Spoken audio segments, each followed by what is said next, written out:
Liftoff will start in T-minus 10 seconds. 10, 9, 8, 7, 6, 5, 4, 3, 2, 1. We have ignition.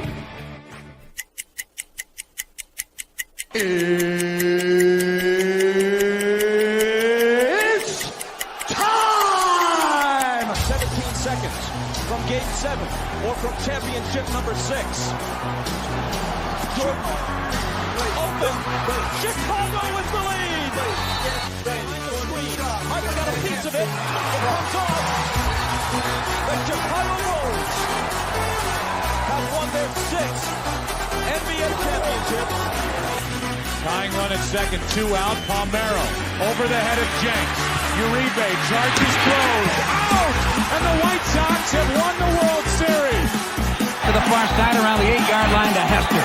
Under it and to the middle with the 15 to the 20, breaks free of the 25 to the 30, to the outside, 40, midfield, 40, 30 in the coast, 20, 15, Hester 5. Oh! Touchdown!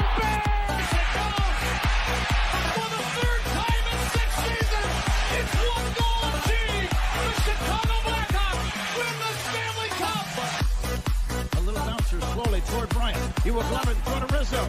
It's in time. And the Chicago Cubs win the World Series.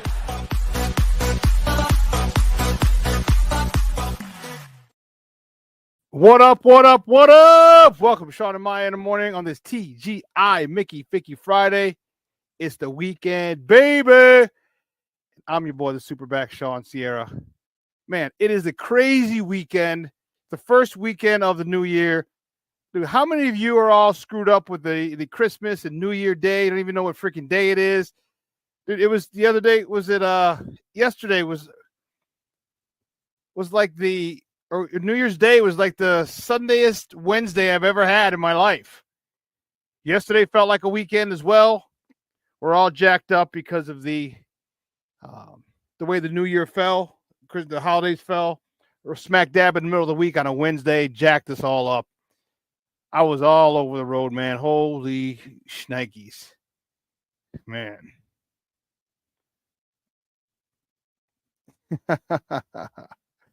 Hey, listen. If you're watching us on Facebook Live, well, then I guess you found us on Facebook. If you're not following us on Facebook, come on, baby. Go to Facebook, type in Sports Zone Chicago, click the like button, and now you're following Sports Zone Chicago. Simple. But wait, there's more. Go to the show's page. Go to Shawn and Maya. Like that page as well. So not only will you be following Sports Zone Chicago, but you'll be following Shawn and Maya in the morning as well. If you're watching us on our YouTube channel, excellent. And if you're not subscribed to our YouTube channel, come on, baby.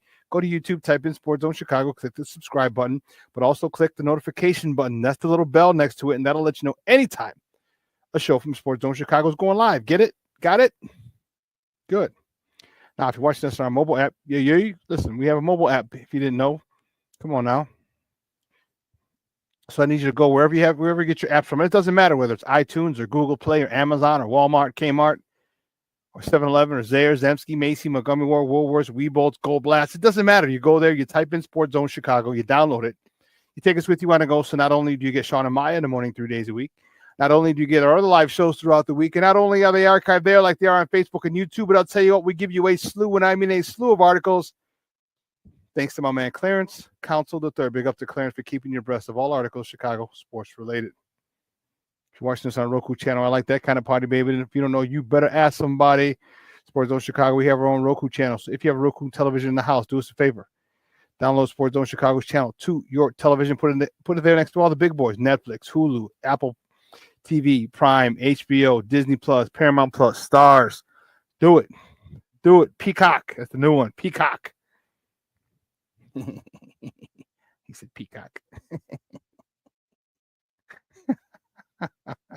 I'm just being juvenile this morning. Very, very childish this morning. That's all right. Now you can also tweet the show. You can tweet us at Sports Zone Shy. That's CHI at Sports Zone Shy. Now, if you want to follow me, just me personally online, want to know what I did? Let me tell you what I did. I made it nice and easy for you folks. Nice and easy. One handle for Facebook, Twitter, Instagram, Snapchat, and TikTok. All one handle at the Shawn Sierra. Guys, we got a great show, but I need you to get interactive. So whatever platform you're watching us on, whether it's Facebook, whether it's YouTube, whether it's our mobile app, leave a question or comment on that platform. It'll come up here in the thread. put it up on the screen. We'll incorporate it into the show.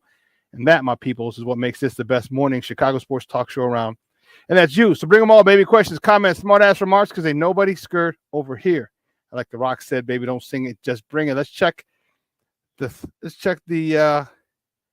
thread to begin with. Man, Mr. Shorty's up and at him early. Top of the morning. My choice is Josh McCown. Laugh at me all you want. Okay. Says Happy New Year, Shawn. Happy New Year, Shorty. My man Armando Emeterio Lara Jr. says buenos días a todos. Good morning, everyone. Yes. Okay, what else? Shorty, oh yeah. Michelle Walls in the Mickey Ficky house says a Mickey Ficky Happy New Year 2025. Michelle Walls, how you doing, baby? I had stupid burpees yesterday. Every time I think of burpees, we had burpees in a workout, I think of you. I'm like, I curse you. I curse you, Michelle. I curse you.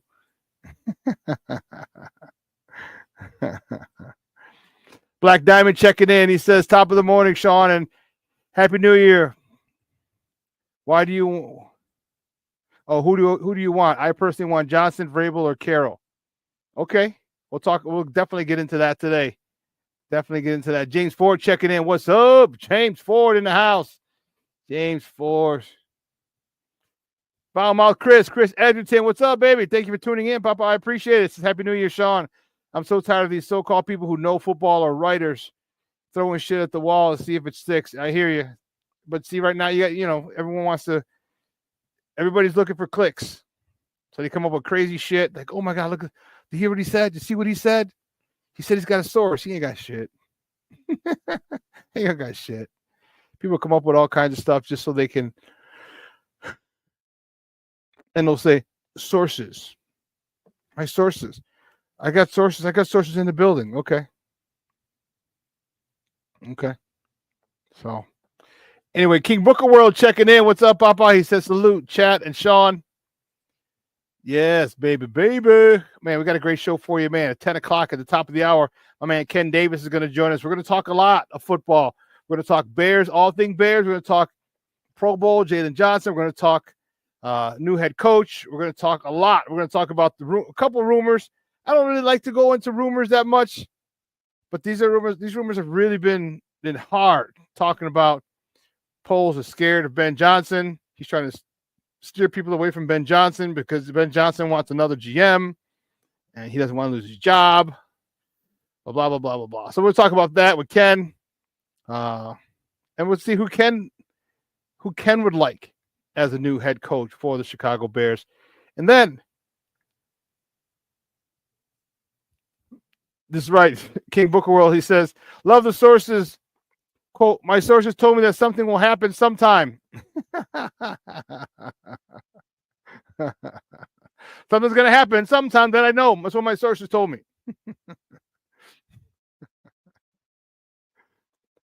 Chris says, give me Flores, experience, toughness. Not a fan of first-time head coaches. How many times have we seen this fail with this organization? Quite a few.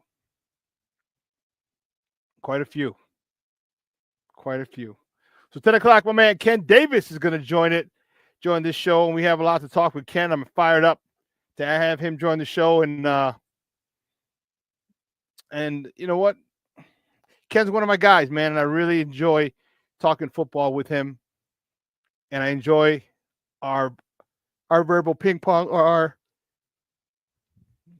digital ping pong. You guys are texting ping pong back and forth. You guys in the chat, so keep it up. Keep it live because it's going to be good, man. I'm fired up. So here's what we're going to do. We're going to jump right into it because you know how we do the first segment of every show. It's called Top of the Morning. It won't come just when you want it.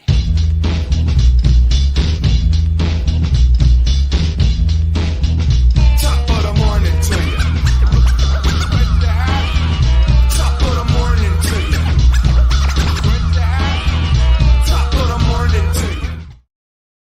Let's see which way do we go.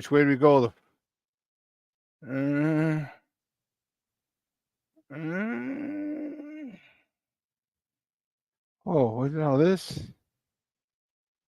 No. Which way do we go? See, because I didn't. Here we go. First top of the morning topic coming back from Wednesday. The Bulls. Only the Bulls. Only the Bulls. Man, the Bulls fall to the Washington Wizards before the game. 5-win Washington Wizards team, 125-107. Zach LaVine at 32 points. Kobe White, 17 points. Vooch, 12 points, 14 rebounds. Let me tell you, this was a bad loss for the Bulls, but it kind of counteracts. They shouldn't have beat Milwaukee the other day. See, and here's the thing. The Bulls, and I'm wearing my Bulls hat because I'm fired up about Saturday. I'm still thinking about probably getting tickets. Still thinking. I haven't confirmed it yet, but I'm gonna have to pay some extra on the secondary market, but that's okay. For him, I'm cool. The whole thing is, like we were talking with Fred, we want the Bulls to lose. We need the Bulls to be in the lottery, in the top 10, because the Bulls have a top 10 protected first round pick from the DeMar DeRozan trade.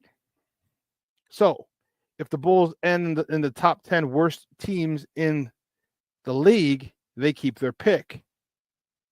If they're number 11, or if they're outside the top 10, then they have to give that pick to San Antonio. And in a draft where they can get a good player in the top 10, it would behoove them to make sure that they are in the top 10 worst. They're in the lottery, top 10 worst teams in the league.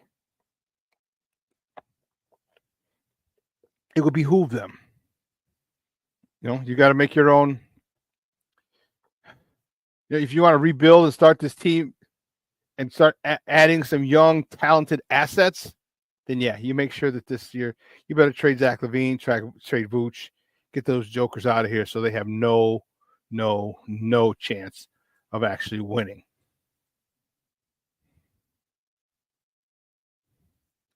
Chris is going. He says, I'll be in the building on Saturday for D Rose Day. I'm thinking about getting tickets too, man. I'm telling you, man. Plank checking in. He says, good morning, Shawn. Sports owners, Mr. Shorty, Jr., Mashawn, Black Diamond, James Ford, Chris Edgerton, King Booker World. Happy Friday. Bear down. Bear down, Plankster. Bear the freak down.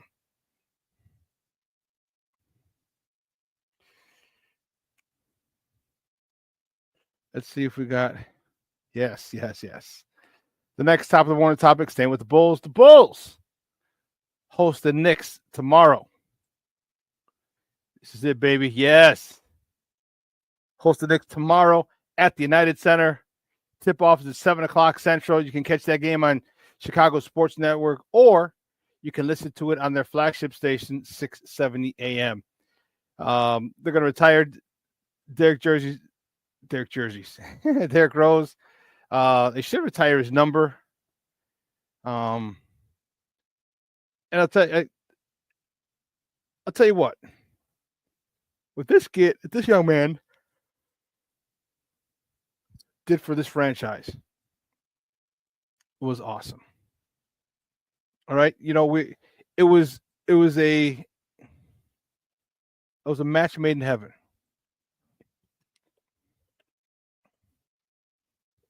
All right, we get the best player in the draft.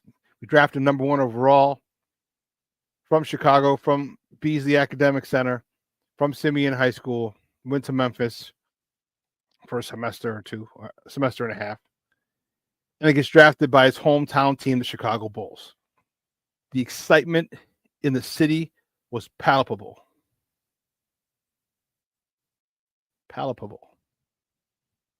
No, palpable. I don't know. I think I mispronounced that word. Palpable. There you go. It was palpable. It was crazy. Okay? A kid who was protected by his brothers from the gang life on the South Side because they knew he was special. And if you've watched Chicago Sports Network, if you haven't, they have a dozen roses. They got 12 little excerpts. And they talk about, it's just different things.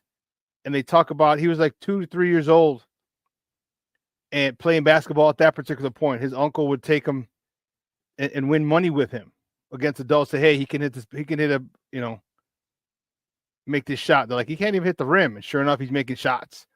His uncle was pimping him out. And then you have a wide variety. There's 12 different ones. They're only about 2 minutes long. All right. You talked to Joakim and a couple of them. He talked about, how it was when Derek first came back as an opponent, as the enemy. He talked about his growing up with his cousin or with I can't remember the name. It's not Singleton. One of his friends was in there. He had his brothers and a couple of them. So it was a great thing. So if you have, I wonder if it might be on the app too. So go check out Chicago Sports Network, their Twitter page, and check out the app. And you can catch those, and those are pretty dope. Yeah, I'll be more than happy to pay the premium. Because we didn't get credentials for the Bulls this year. Otherwise, I'd be there as media. But I definitely don't have a problem paying for this dude, because this dude is. And the sad part about it is, like, he was amazing, and injuries really crippled, no pun intended, his career. He might go down in history as the only league MVP who's not in the Hall of Fame, because I don't think his career warrants him making it to the Hall of Fame. Now, as far as the Bulls, though, he better be in the Bulls Ring of Honor, Hall of Fame, whatever we have. And I'd say put a statue of Derrick Rose outside of this stadium. All right. The excitement that he brought back to the city, to this organization. Nothing like it since Jordan.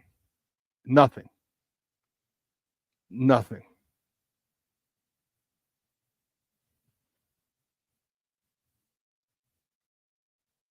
Let's see. Chris says, it don't matter. I don't trust AK. He's a terrible GM. My guy Junior says, Mondo's going to be there Saturday. His son's going to be at the game. Okay. Oh, snap. Jay Grizz checking up in his mug. Jay Grizz. What's up, baby? Happy New Year, Papa. I appreciate it. Thank you for tuning in. Yeah, I'm telling you, I just think he deserves a statue outside. Man, he was special. This young man, Derrick Rose, was special. So, moving on to the next top of the morning topic. Where'd you go?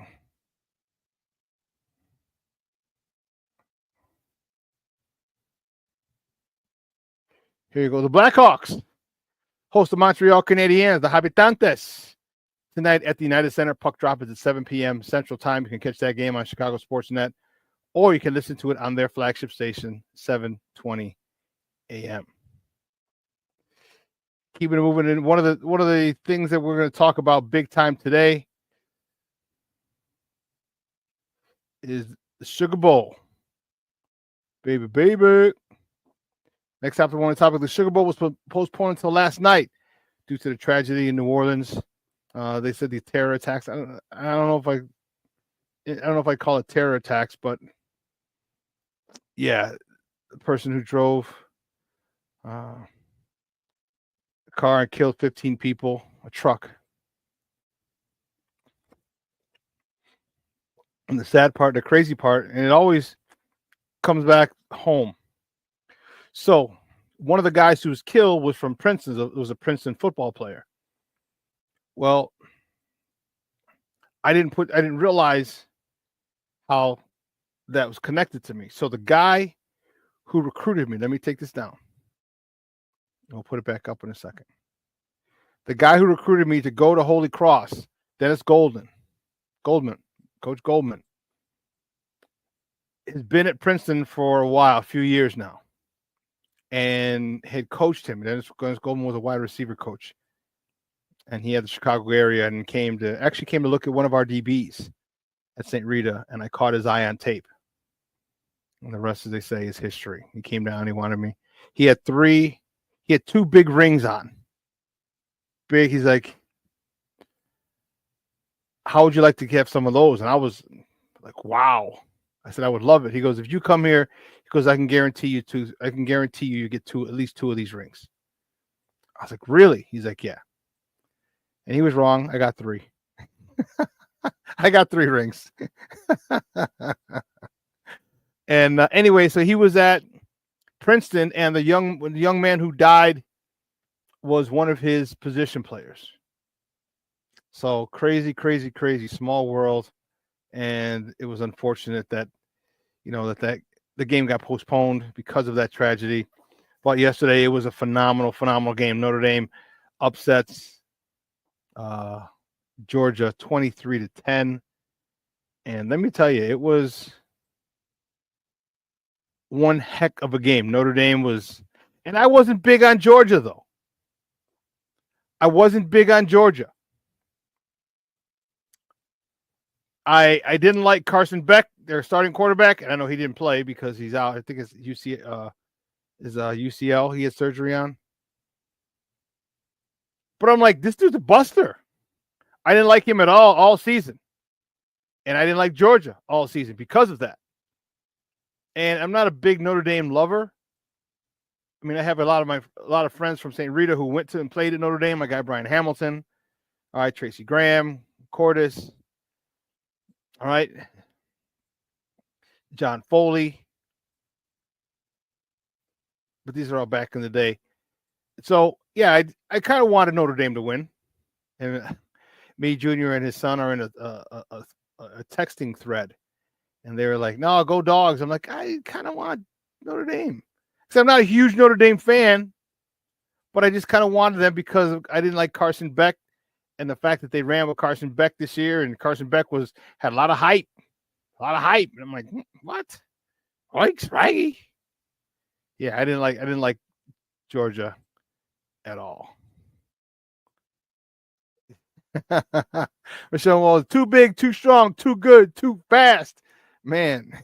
I'll tell you what, I'm not gonna bullshit you. I got tears in my eyes yesterday. So I was watching, I caught it on Twitter. And I played it, and they played them backwards. So 12, and then it went right in next to 11, then the 10, then the 9, 8, and it went all the way down. About 12-1. I'm not gonna. My eyes got water. I had a tear drop my eye. Actually, it would have dropped my eye if I was sitting up, but I was laying down in bed. When I saw the highlights of Derrick Rose, and those particular clips that they had from Chicago Sportsnet. Man, it was such a great time. Derrick Rose was such a talent, and Stacey even. It's funny you say that, Michon. Stacey even said, he goes, that's when he started giving nicknames. And said Derrick helped him with it, like, all the crazy moves. You had to keep coming up with different superlatives to describe Derrick Rose. And they talked about the Windy City Assassin. I think it was Milwaukee. He goes, let me step back and kiss myself. Windy City Assassin. He said they came up with that. Yeah. And it was, wow. King Booker World, you're a damn fool. You're 100% right, but you're a damn fool. D Rose was an under control Russell Westbrook.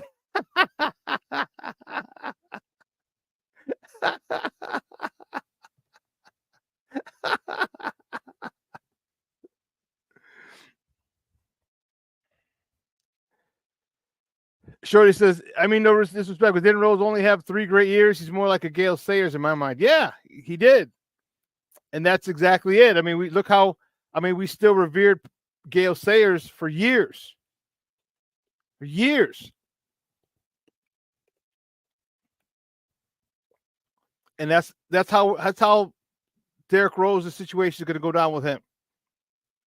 Because the things he was doing were unbelievable. All right, the youngest league MVP in NBA history at 20. Okay, and then just to highlight reels, not even clips, reels. You know, he said and Stacey said his favorite was when he dunked over Dragan Goric. I think he was playing for Phoenix at the time. And he goes, "Oh, no, don't do him like that. Didn't you get the memo? Derek, I want to go higher." Man, I'm telling you, he helped Stacey to become one of the best color commentators around. Because Stacey had to get on his A game. He had to get on his game and come up with different superlatives and adjectives for him. You know what I mean? So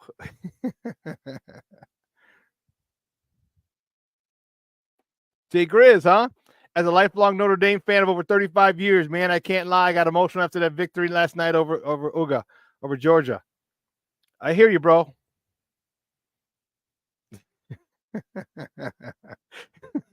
Kiva Corral says he baptized Dragan so bad he came to play for the Bulls.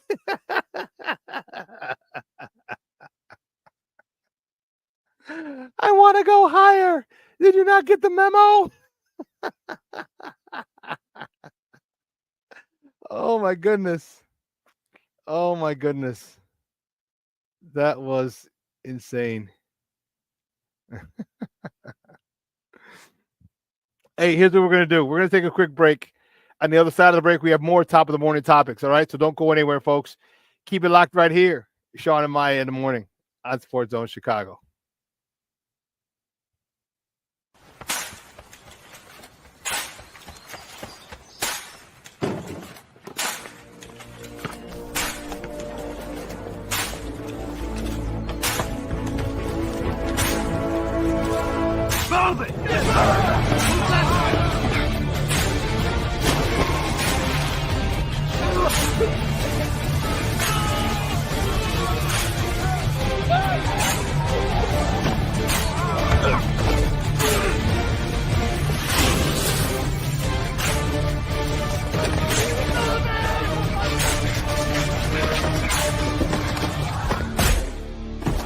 Many will hear the calling.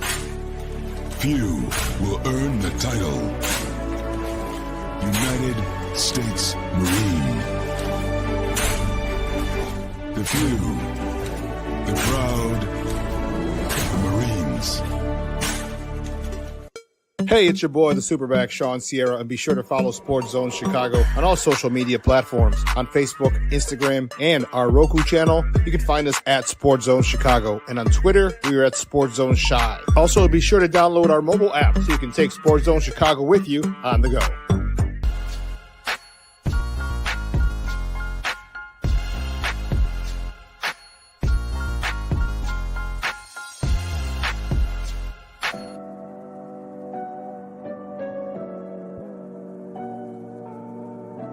How do you take care of your mind health?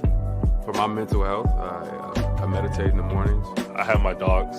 They're the best. I just find ways that help me just relax. Finding things that make me happy, like being close to my family. I meditate a lot and read books. I have hobbies outside of the game. I'm able to switch off. I'm able to turn my brain off from the game of basketball. Your mind health matters. Your mind health matters. We are looking for a few heroes, mentors, trailblazers, innovators, a passion to change lives, spark curiosity, open hearts, and awaken minds, help students answer the question, who am I? This could be your calling, but this is no job.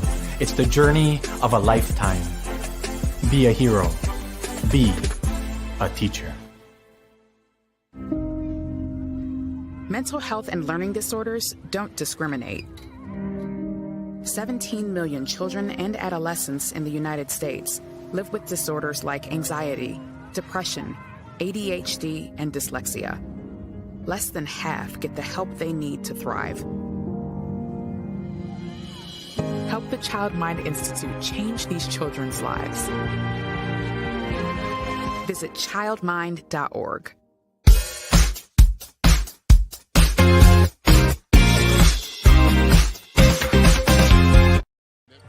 John at Kentucky.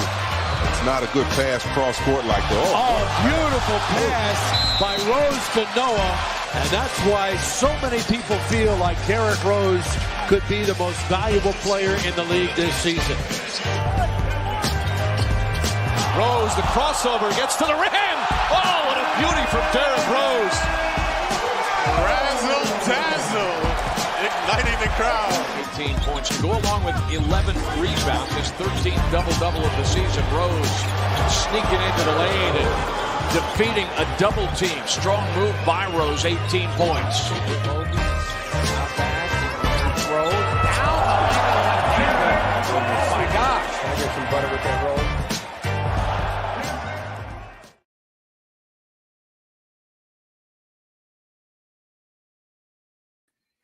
Welcome back to Shawn and Maya in the morning on Sports Zone Chicago.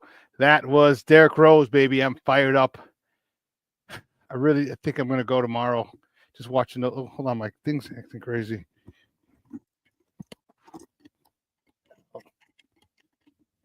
You know what? We're going to do this.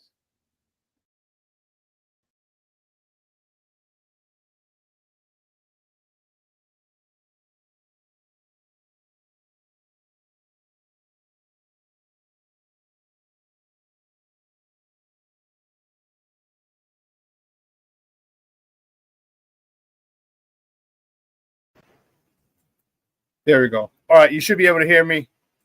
I took the headphones off. I need to get some new ones. I'll order them over the weekend. But yeah, there's Derrick Rose. Those are highlights of Derrick Rose. I'm fired up for tomorrow. Like I said, I think I'm going to go. Tickets for like $100. Man, I don't mind paying that for him, man. And it's just. Can you hear? You guys can hear me now? Just say yeah. I said we can hear you. Let me know. You should be able to hear me now. Like after. When you guys just let me know we can hear you. Okay, thanks, Steve-O.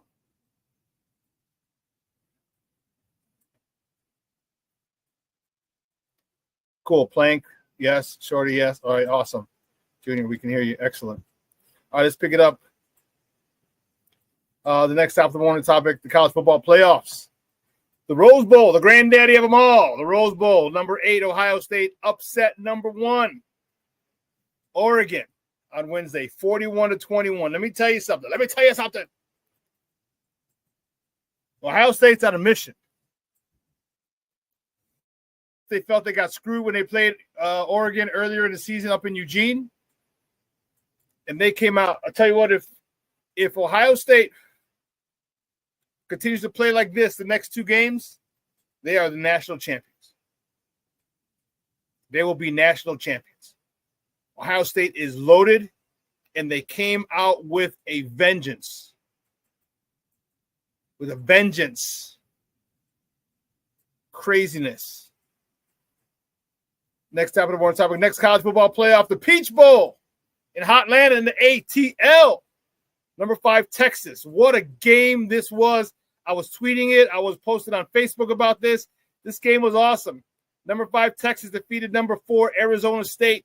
39-31 in double overtime. Double overtime. Cam Scatterboo is just made himself some money running back for Arizona State because I was like, who's this guy? They had talked about him. They'd mentioned him, but I had never heard the name. I remember him because of the name. It's very odd. But the name caught my eye, caught my ear, I guess. And I'm like, okay. And then when they showed him, he said, yeah, he feels disrespected because he feels like he's the best running back in the draft. I'm like, what? Did you not see Ashton Janty? What's wrong with you? And sure enough, I don't know if I call him the best running back in the draft, but that joker can play. That joker can play. And that dude gives effort, heart. I love it. I think he might be maybe mid-second round to mid to late second, maybe early third. And I don't think he was going to get that much love to begin with before the game on Wednesday. Cam Scatterboo, and they said his parents said he's been He's been crazy like that his whole life. Said he used to put on a helmet and run into trees. He's from Northern California, I think, around Sacramento. He used to run into trees. And this guy is tough to bring down. Very difficult to bring down. Great game. Texas just too much, too big, too strong, too fast, too good. And the fourth quarterfinal game, Fiesta, cue up R. Kelly. Penn State, number 6, Penn State defeats number 3, Boise State, 31-14. Man, Penn State, they shut down Ashton Jeanty. I shouldn't say they shut down because he had over 100 yards, but he had 30-something carries. He needed that many carries. And you know what? I didn't want him to break Barry's record. Call me crazy, call me a hater, call me an old head, call me whatever you want. I don't give a shit. I didn't want Ashton Jeanty to break Barry's record. Barry's 26-28, 2,628 yards. And he missed it by 28 yards. I just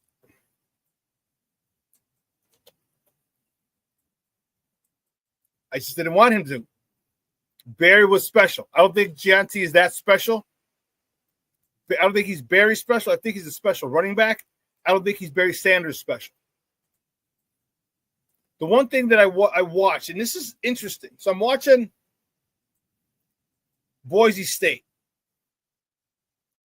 And one thing that I loved, and I was very fortunate in my playing career to have some really good offensive lines.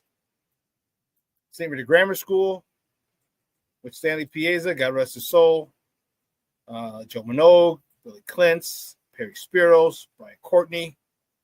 Shout out to all my guys from St. Rita Grammar School. Okay. PJ Mullins and Phil as tight ends blocking for me. Then at high school, we had Kevin. I can see his face. I can't picture his last. Jimmy Colville. There you go. Jimmy Colville, Kevin Collins, John Fitzpatrick, Billy Klintz again, and Morrow Francisi. Hey, big shout out to Morrow. And then the Holy Cross. Man, Rick Stahl, Ed Grass. These guys, I had some phenomenal offensive linemen. One of the reasons we were so good at St. Rita and at Holy Cross at St. Rita Grammar School and High School is my linemen were always able to get to the second level. Always able to get to the second level. And that's a coach to the offensive line coach. And if you watch Boise State, they get to the second and third levels, the offensive line, very, very well.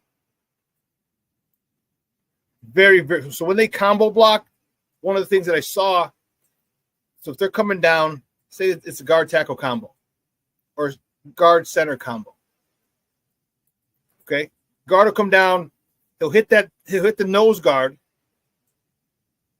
Okay. So the center can control him and get a hold of him.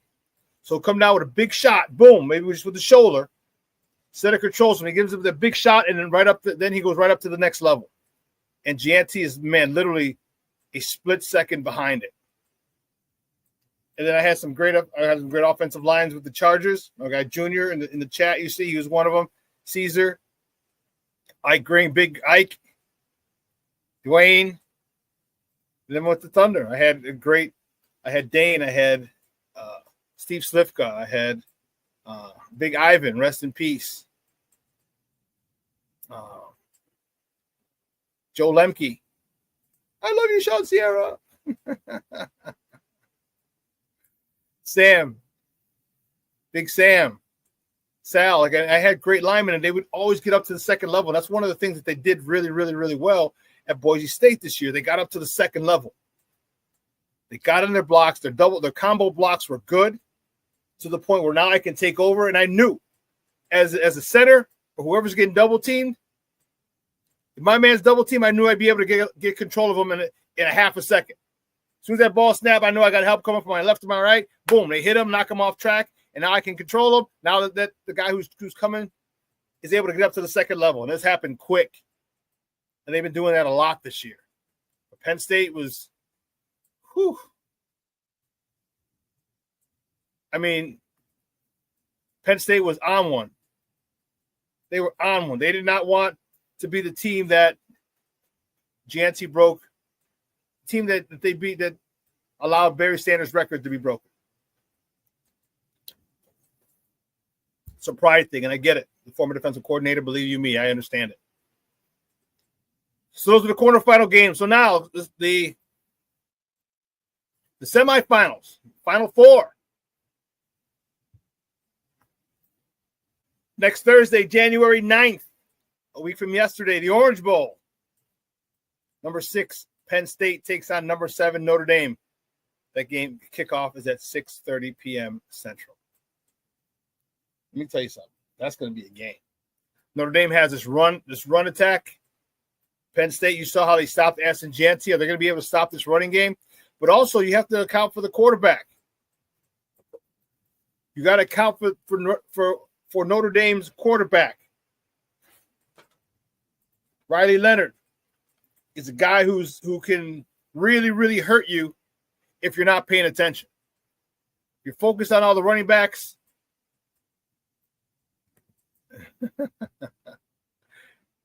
Junior says, "Okay, I'll call you a hater." Mr. Shorty, no, I wouldn't. First three picks, the first round and 2 second rounders. I need 2 offensive linemen and a D lineman. The first overall pick that we get, probably number 8, number 9, wherever we end up with, offensive lineman. And the 2 second round picks, I don't care which way you go, O-line, D-line, O-line, doesn't matter. But that number, our first selection in the draft this year in 2025, better be an offensive lineman, a stud offensive line, a tackle. Then I don't care if you get an edge rusher.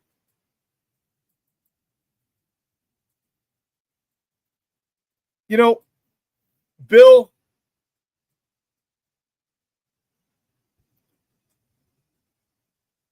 Belichick was on the Pat McAfee show. And he talked about, and there he was basically making fun of the Bears. Basically, he was making fun of the Bears.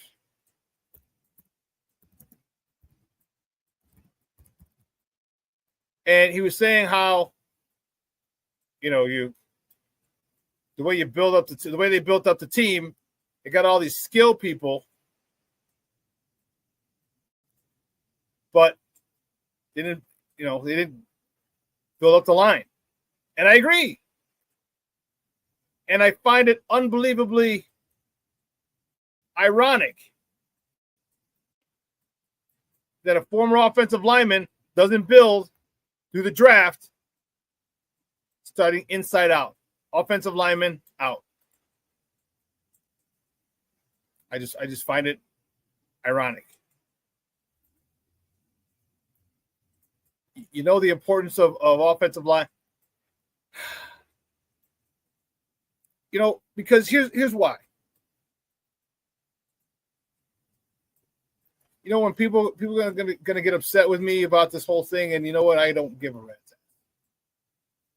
And this is why one of the big reasons I said take the Hulk. Okay, the number 1 pick, because everyone wanted Caleb. There are a whole bunch of teams that wanted Caleb. And here's why. Because I liken this to the Herschel Walker deal. I don't know if you would have got as many picks for the Herschel Walker deal as the Herschel Walker deal yielded in return. But I'll tell you what, you would have had a lot of picks. And that's where I think, and see, in the draft, very rarely do you get a couple of first round, a couple second round, because everybody you go through once, and everyone has their turn and their turn. You got to wait. Okay, but when you have a situation where you can get extra draft picks and you can get multiple first round picks, multiple second round picks, you take it.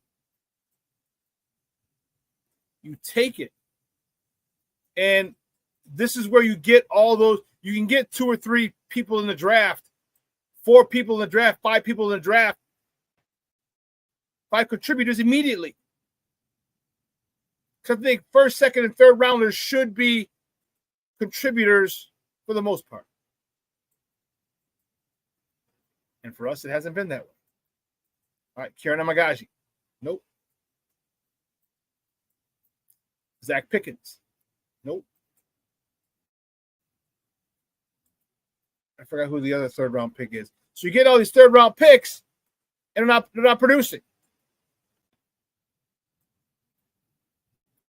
So I just don't.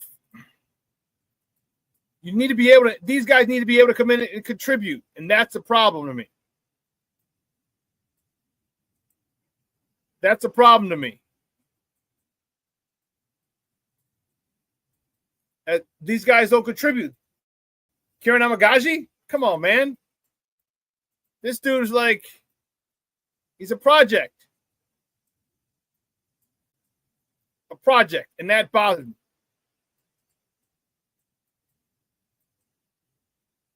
I'm trying to find here. Here, I got it.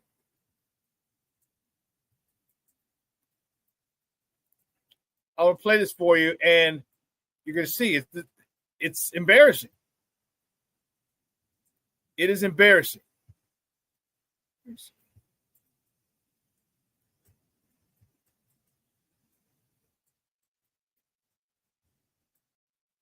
Hold on.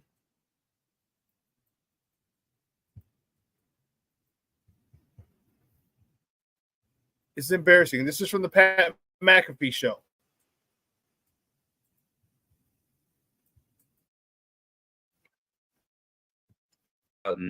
Acquire all these receivers and everything, but no running game, no pass protection, no production, can't score.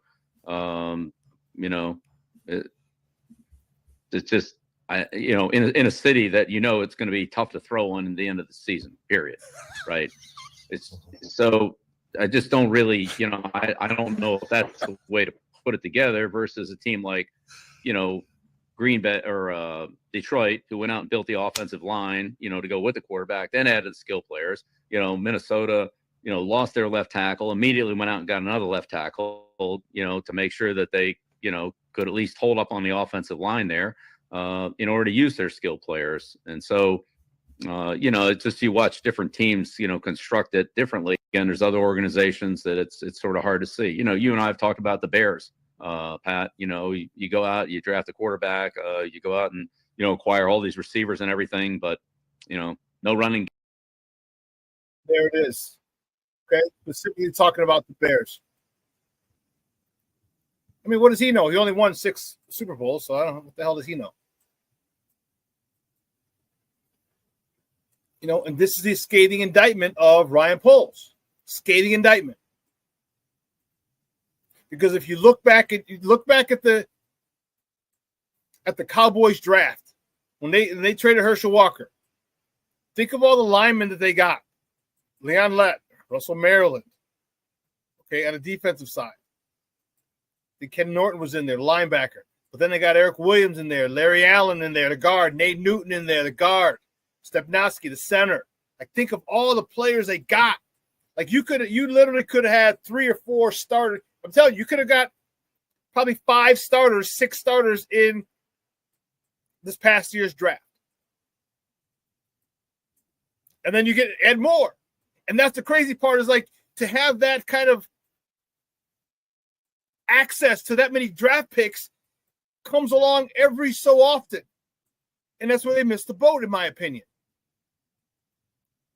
Because if you build up a good team, Lord have mercy.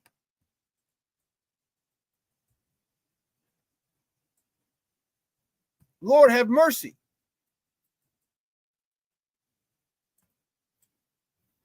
So, yeah, I don't think Poles should stay. I mean, hell, look at the bottom of the screen, Penn State, Notre Dame.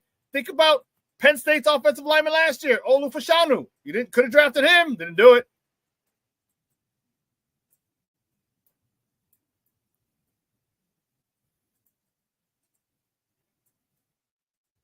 Stay with the next top of the world is the next college football semifinals Friday. a week from today, the Cotton Bowl. Texas, number 5 Texas versus number 8 Ohio State. Texas better be ready. Ohio State is on one. Ohio State is on one. Ohio State is on one. And let me tell you, this joker, this what the hell is this drop? They had, I think I left it over there. Son of a biscuit. Nope, here you go. The wide receiver. Holy sheets. The wide receiver for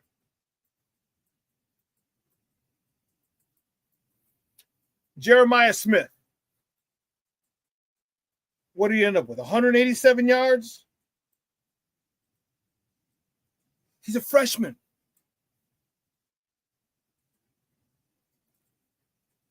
Emeka Egbuka has scores a touchdown. Their Ohio State's running back Trayvon Henderson, 8 carries for 94 yards. I mean, they're on one. I mean, deal with this. I mean, their quarterback, Howard. Will Howard's 3 touchdown passes. Jeremiah Smith, 6'3", and he's a guy who goes up to get it. It's going to be a tough one. It's going to be a tough one for Texas. It's going to be a Texas home game. It's going to be at the Cotton Bowl in Dallas. Probably Irving. That's where they play. Texas is going to be in full force. I'll tell you what, Ohio State's going to come down. They're coming down. Meet me at the bowl. We coming down. Ohio State's coming down.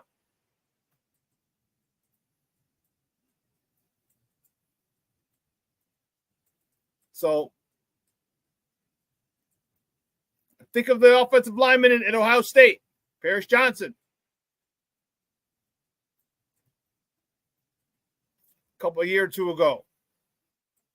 Ohio State is stacked. Ohio State get the resources that they get. You can go there, and if you don't mind sitting behind a guy because you're getting good NIL money, and you know that they send people to the pros.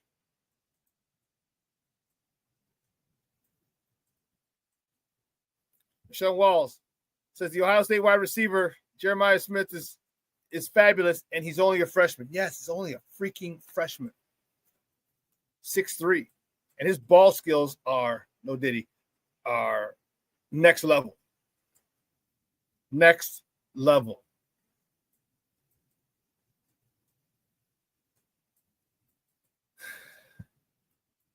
The next top of the morning topic as we move on, and frustrates me, but what are you going to do? According to Adam Schefter, the Jets are interviewing former Titans head coach Mike Vrabel for their head coaching opening today. Zach Blatt first reported on this, and Adam Schefter re-reported it. So I got a couple questions.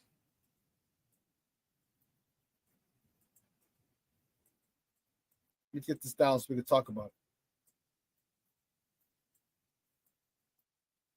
Why the hell haven't the Bears interviewed him yet?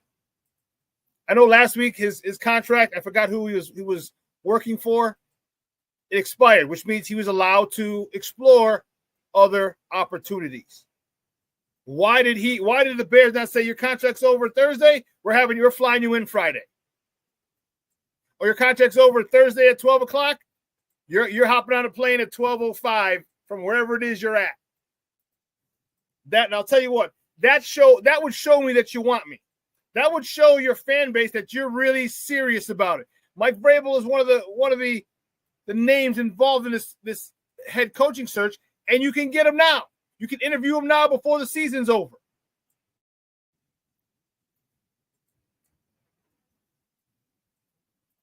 But here we go, half-assing it again. What if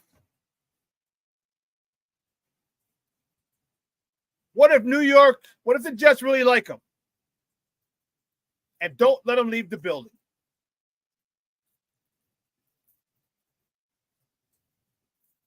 There's another candidate off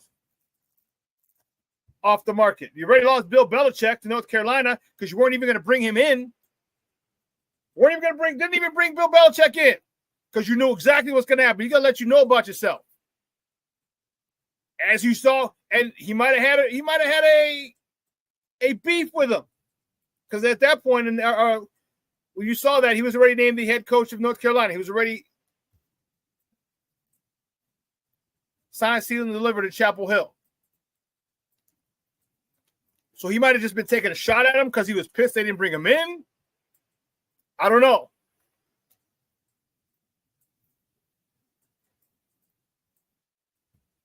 But Belichick came out hard, and he's so matter of fact. He didn't have a sly smirk on it, no smirky tones. It was very matter of fact, and I loved it.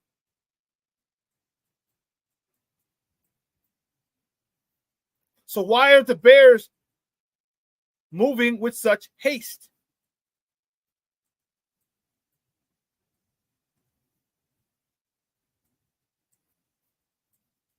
Because if you have the ability to interview a guy, interview him. I like Mike Vrabel. And here's why I want a Mike Vrabel. I'd want a Cliff Kingsbury. Here's why I want one of those guys. Here's why I want a Pete Carroll. Do not give, and I said this, how many times did I say this about my White Sox? Do not give an underperforming veteran team to a rookie head coach or manager in the White Sox case. Don't do it. Don't do it. You don't have the gravitas. You don't have the respect. Pete Carroll comes in. He's got a Super Bowl title. He's got a national championship title. He's got respect immediately, credibility, immediate credibility when he walks in that room. Mike Vrabel, Super Bowl champion, immediate credibility. I know he didn't have a great record, but as a Super Bowl champion, you got to listen. Cliff Kingsbury didn't have a great record at Arizona. Well, look what he's done with quarterbacks. Immediate credibility. I see what you're talking about with Ben Johnson. I get it. I understand. But we had the shiny new toy. We had the Matt Nagy. We had the Mark Trestman. We had all the first time the new offensive coordinator is a hot guy. And it hasn't worked out. I'm not saying it won't work out with them, but damn it, I don't want to see. Give me a guy who's done this shit before. That's my take. Give me a guy who's done this before. I just don't like the dynamics of a rookie head coach with an underperforming veteran team. You got a lot of ballers, a lot of big-time players in there. Montez Sweat, $96 million. Jaden Johnson just got paid. Cole Kmet just got paid. Tremaine Edmonds got paid to come here. You got a lot of high-priced players. I need a guy who walks in and all those high-priced players like, oh, shit, he's in time. Oh. That's coach. That's what I need. Ben Johnson may end up being a great head coach. I'm not saying he's not. Give me someone who's done this shit before.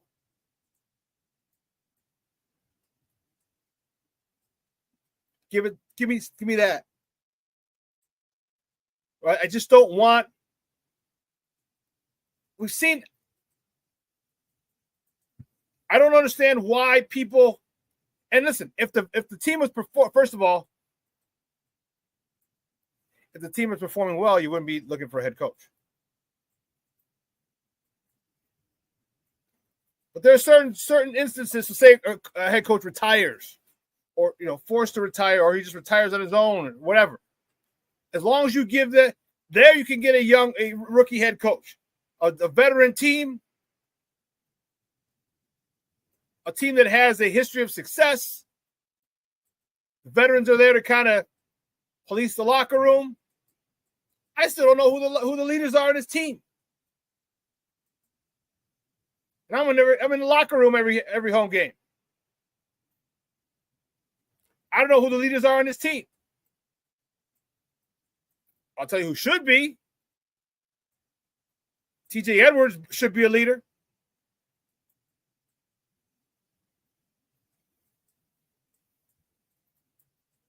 So, excuse me. Yeah, this team is crazy. Crazy. So you know who I didn't tell you who I wanted, but I'll tell you the type of coach I want. I don't want a rookie head coach. No. I'm not saying they can't be good. They very well, everyone has to be a rookie head coach at some particular point. I get it. But you better blow me away in that interview process. Because you deal with grown-ass men who are making a hell of a lot more money than you. And you better be able to come in and be able to grab that respect immediately. And a Pete Carroll, a Mike Vrabel, maybe even a Cliff Kingsbury. But the first two I mentioned, definitely get that respect. Listen, we're going to take a quick break. On the other side of the break, we're going to welcome my guy, Ken Davis. All right? So don't go anywhere, folks. Keep it locked right here. Shawn and Maya in the morning on Sports Zone Chicago. Hey, it's your boy, the SuperBack, Shawn Sierra, and be sure to follow Sports Zone Chicago on all social media platforms, on Facebook, Instagram, and our Roku channel. You can find us at Sports Zone Chicago, and on Twitter, we are at Sports Zone Shy. Also, be sure to download our mobile app so you can take Sports Zone Chicago with you on the go. Time out. How are you feeling right now? Happy? Excited? Angry? Overwhelmed? One of the best things you can do for your mind health is to name what you're feeling. It can sharpen your awareness and help you talk about your feelings with someone you trust. Here are 3 questions to ask yourself. Where are your thoughts right now? In the past, the present, the future? Do you notice any sensations in your body? Is your heart beating fast? Is there a flutter in your stomach? Or are you fully relaxed? What do you need right now? Time with others? Time to yourself? Remember, there's power in this awareness. So find ways to identify what you're feeling today.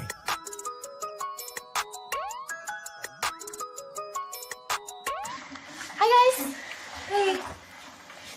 Hi, Megan. Hey, Jessica. Megan, you're a tramp. Ryan Fitch told me you guys made out. Everybody knows. He said your breath smells like garbage. And he almost puked. He says you're the most desperate girl he knows, besides your mom. How many boyfriends does she have anyway? Lots? Your makeup makes you look like a clown. That zit is huge, zit face.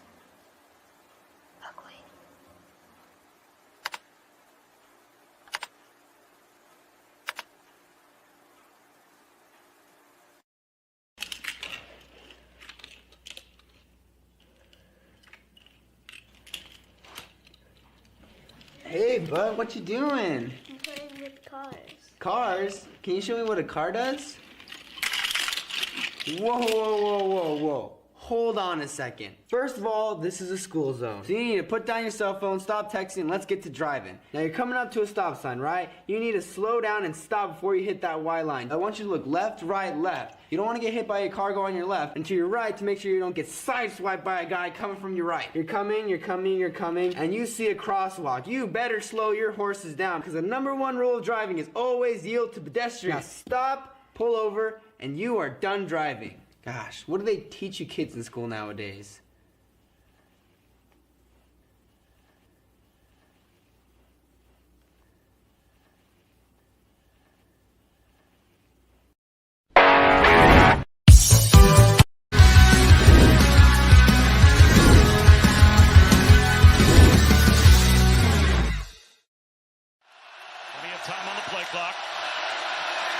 Johnson, swing pass, Genty.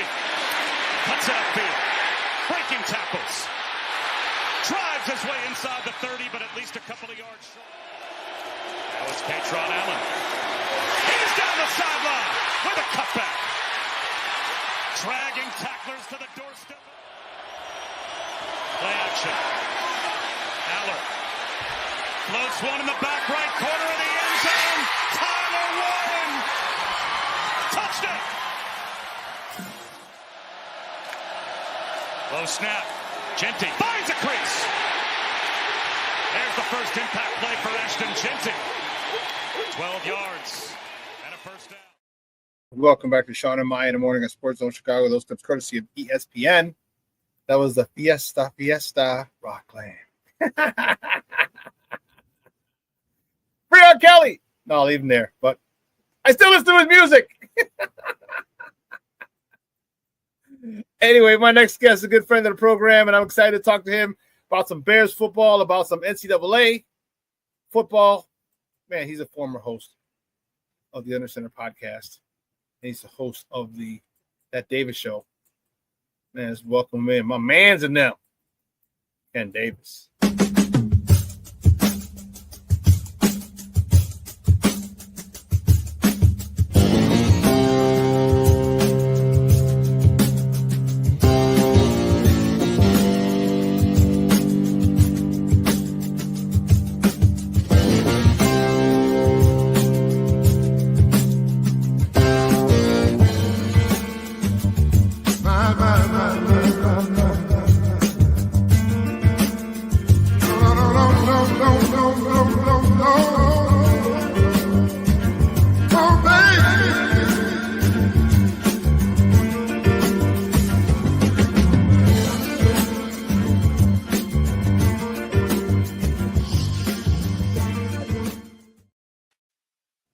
What's up, Papa? How you doing? What's going on, Shawn? What's going on, crew? How's everybody doing? Happy New Year to everybody on here, man. Dude, so let's start off with college, man. Patty's up in here. Go ahead. Let's go off with the college, man. Dude, how crazy have some of these games been? That Texas, is it the Texas-Arizona game? Arizona State? Woo! Man. That game looked like Shark was going to get sharked, and it was going to be like you thought Texas was finally over that hump that they hadn't been able to get over since Vince Young and Mac Brown had won that national championship 15-something years ago. Yep. Right. That run, it was like, dog, to miss those field goals was cool. Listen, in the text thread, I was like, listen, if they don't win, that kid bet not go back to the state of Texas. Yes, that's what I said. People were going to be at his neck. But yeah, that game. He went into the portal immediately after the game. Oh yeah, exactly. Just like an actual portal, Shawn. Like, like Quantum Leap, right? Quantum Leap. That's like, a great show, Ken. Dude, like that. I mean, but see the thing, you know what? Let me say this. Let me say this real quick. First of all, you know that I've been an Alabama fan, and I'm not one of those people who like to hold my nose in the air. But one thing I have to say is the bad part. There's a good part to this playoff, but the bad part is it's a lot of cats that's going to be able to say, I made it to the playoffs and I made it to a national championship when their team would have been out of it. All right. And I'll go further than that the further you go, because I don't want to jump ahead of where you want to drive and lead your show. Yeah. So, you know what? I'm excited. The Notre Dame game last night was postponed. Big, thoughts and prayers go out to the people down in New Orleans, for that crazy dude. That game, and my guy Junior, I'm on a thread with Junior and Mondo, and they're both like, go Dogs. I'm like, I'm not a big Notre Dame fan. I'm like, but I kind of want ND. I'm like, and you know why? Here's why. I didn't like Carson Beck. I thought the quarterback, and he didn't play. I know he was out because of UCL. But I'm like, how can you be? I was disappointed that they got so much love and Beck sucks. He sucks. He's as bad as he's like the college version of Jameis Winston. Like, stop throwing picks, damn it. And so I'm like, let me just go for Notre Dame. And man, that game was good last night. It was good. I haven't, and it's funny, I used to love Indy growing up. You know, just proximity. Lou Holtz was a favorite coach when I was a kid. Thinking about, you know, all those running backs and Tim Brown coming out of there, you know, Ricky Waters, the bus, you know, all those guys. And just one of those things, too, it's always something ill when Notre Dame has like a fresh running back and that helmet and how they look when they're breaking through the line or whatever. So I was mad how they played Tyrone Willingham and then allow White to stay with the same record. So I didn't really want to mess with him as much, but that's kind of faded throughout the years. Okay. Plus those helmets, like how they've been spraying those helmets looks so ill. And then that cap with the helmet on there, and it changed colors when the light hit it different ways. Yeah. That was hard, but also, dog, those kids was flying. You know, usually we can even go back to like Chip Kelly being there or whatever, or Brian Kelly, I meant to say. Brian Kelly. And he had took them to a point, to be honest, where they made it to a national championship game and the talent had increased, but it still wasn't that talent where you like, man, they can get out here with some SEC teams. Those kids were flying. All right, like from all over the country. That defense was, it was like, damn, right? Like I was like, these kids. So I too was kind of rude, even though being an Alabama fan, Kirby, I love me a little Kirby Smart. I do. But to your point, his quarterback issue, that's bad. And it's something that he always kind of has, except for that one time. That quarterback issue is terrible. Plus that defense, I mean, they had a lot of injuries this season. Yeah. So the defense wasn't the same. You can still see some of the pressure, but there's also a problem when you consistently win and you're bringing in young kids into a program that already has accomplished a lot, and they may not necessarily, and I'm not saying this is all the way what happened, they don't necessarily feel they have to put in what the players to put in before to get the program there. Like that's a lesson you have to learn. I'm not saying Kirby can't, because he almost won 3 straight national titles, you know. Mm-hmm. But when you look at that, you got to think he had the same kids there for a lot of time, including the fact that you had COVID, so kids could stay there longer. We're just now getting rid of the 6-year kids. I think this will be like last year that they had that. But yeah, that game, that was a good game. Especially when you think about all the stuff they went through down there. Has to be some fear to a certain degree of popping out, not knowing if this was an isolated incident or not. I mean, just thinking about you're going down there to celebrate your family, your moms, think about you don't know. So to get everything back together and go out there and do that, both programs, shout out to both programs and everybody in New Orleans that did it. But shout out to ND. My only issue, Shawn, is there's not enough firepower to do what I need done.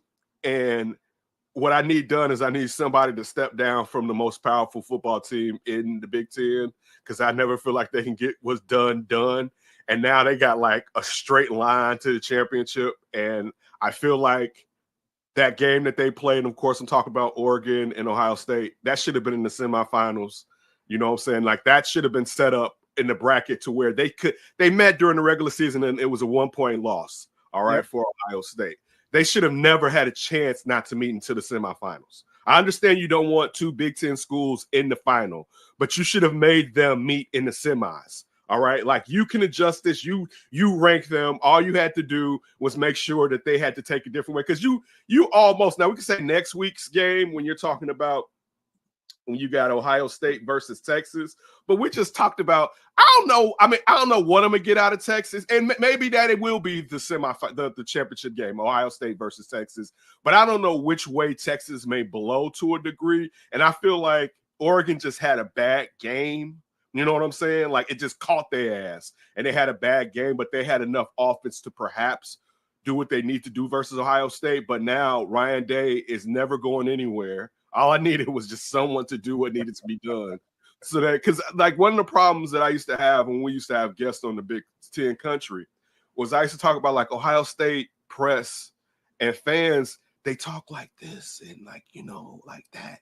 And I'm like, dog, you're Ohio State. Say it with your chest out. Like you are the Big Ten's big boy. You have to act like, yo, we up in here. You know what I'm saying? And they maybe, perhaps, and it's like, nah, man. So for me, like I was one that I'm kind of tired of Ryan Day not getting it done at Ohio State. Maybe this will be the year. Maybe this will be a situation where he gets over the hump and he proves that, you know what, I can be somewhat what Urban Meyer was here. I don't see it just yet.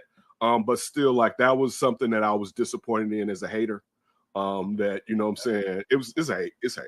I don't hate the man, but I hate the fact that because you just look at the talent that Urban Meyer influxed into Ohio State, where they were already a national program, but they weren't getting the talent like that.